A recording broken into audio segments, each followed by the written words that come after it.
That's the list of non-citizens who are, in my view, legally, because they are doing it pursuant to law, essentially negating the votes of citizens in our nation's capital. What an abomination.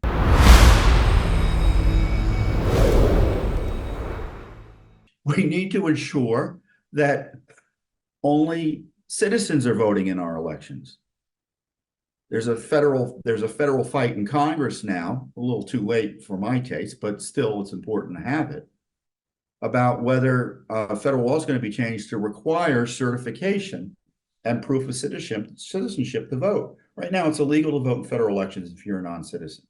But there's no policing of that, practically speaking, other than the honor system, where someone says, I'm a citizen, and they register to vote. And so the honor system is no one asks you to verify it. So you could check you're a citizen and you're still a non-citizen, and no one's even allowed to ask the question whether you're a citizen or non-citizen. They just have to accept what you write at face value. So obviously that needs to change. But in the meantime, you've had extremist left jurisdictions allow non-citizens to, again, dilute the vote of real citizens by voting in local elections, including in our nation's capital. As I've jokingly, not even a joke, I mean, it could be the Russian ambassador or the entire staff of the Chinese embassy, foreign nationals, whoever they are, could all vote for DC mayor of our nation's capital. I mean, that's insanity.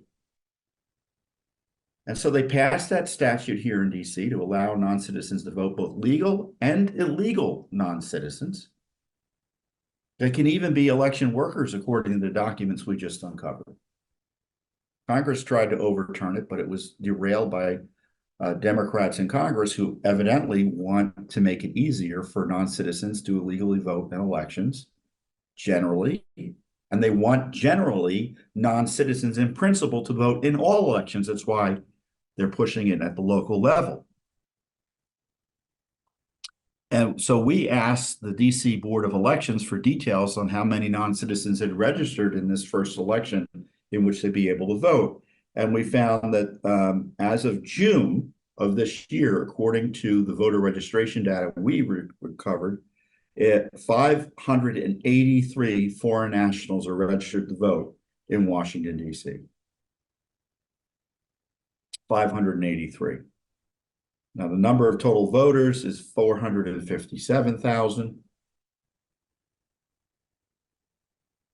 Of those, citizens are 456,000. And the difference is, as I say, more or less 583.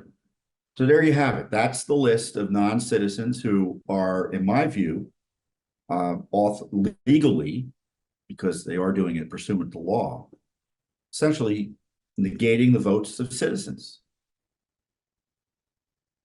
in our nation's capital. What an abomination.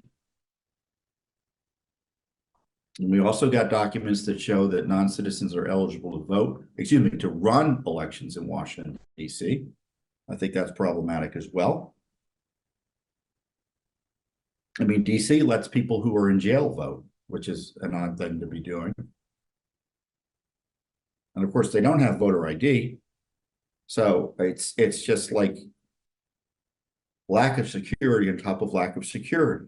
And the fact that as I say, over 500 foreign nationals can vote in local elections in Washington, D.C. is a national scandal. And it's an insult, frankly, to every American citizen. And Congress can and must stop this attack on the voting rights of citizens. And so Congress has special purview over the District of Columbia. There's not a thing that falls from the sky in D.C., constitutionally speaking, that isn't done under the sufferance of Congress. And so they need to get their act together and stop this. There could be some legal challenges to this in the long run as well. But again, it's Judicial Watch again, pushing to expose what's going on with the attack on your right to vote as a United States citizen. And it's more importantly, an attack on you as a citizen per se. Thanks for watching. Don't forget to hit that subscribe button and like our video down below.